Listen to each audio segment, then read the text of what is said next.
നമസ്കാരം. വേനൽക്കാലത്ത് നമ്മൾ കാണാവുന്ന ഒരു പ്രധാനപ്പെട്ട ഒരു അവസ്ഥയാണ് സൂര്യതാപം കൊണ്ടുണ്ടാകുന്ന പ്രത്യാഘാതങ്ങൾ. സൂര്യപ്രകാശം അല്ലെങ്കിൽ പുറമേ ഉള്ളത് അന്തരീക്ഷത്തിൻ്റെ ടെമ്പറേച്ചർ ധാരാളമായി കൂടുമ്പോൾ, ചൂട് കൂടുമ്പോൾ അത് ശരീരത്തെ ദോഷകരമായി ബാധിച്ച് ശരീരത്തിൻ്റെ താപനിലയും കൂടി ശരീരത്തിന് ദോഷങ്ങൾ സംഭവിക്കാറുണ്ട്. അങ്ങനെ പ്രത്യേകിച്ച് ഇത് കാണുന്നത് പുറത്ത് അധികമായി ജോലി ചെയ്യുന്നവരുടെ ഇടയിലാണ് കാണുന്നത്.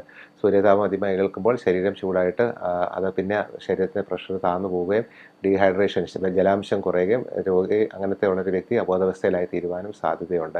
ഇതിന് അങ്ങനത്തെ ഒരു സാഹചര്യം നിങ്ങൾ ആ സ്ഥലത്ത് അഭിമുഖീകരിക്കുമ്പോൾ ഏറ്റവും പ്രധാനപ്പെട്ടത് നമ്മൾ രോഗിയെ ആ വെയിലത്തുനിന്ന് മാറ്റി ഒരു ഷെയ്ഡിലേക്ക് ആക്കിയിട്ട് ശരീരത്തെ തണുപ്പിക്കുക എന്നുള്ളതാണ് ചെയ്യേണ്ടത്. ഐസ് പാക്ക് വെച്ച് ശരീരത്തിൻ്റെ താപനില നമുക്ക് കുറയ്ക്കുവാൻ തക്കണം സാധിക്കും.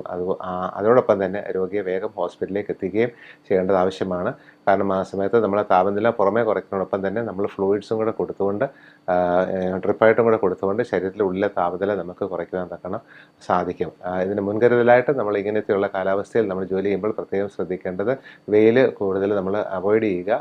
വെയിലത്ത് ജോലി ചെയ്യാതിരിക്കാനായിട്ട് പരമാവധി ശ്രമിക്കുകയും ഷെയ്ഡ് ഉപയോഗിക്കുകയും ചെയ്യുക. അതുപോലെ നന്നായിട്ട് വെള്ളം കുടിച്ചുകൊണ്ട് വേണം നമ്മൾ അങ്ങനത്തെ സാഹചര്യത്തിൽ ജോലി ചെയ്യുവാൻ തക്കണം. അപ്പോൾ ഈ വേനൽക്കാലത്ത് അങ്ങനെയുള്ള മുൻകരുതൽ എടുക്കുവാൻ തക്കണം നമുക്ക് ശ്രദ്ധിക്കാം.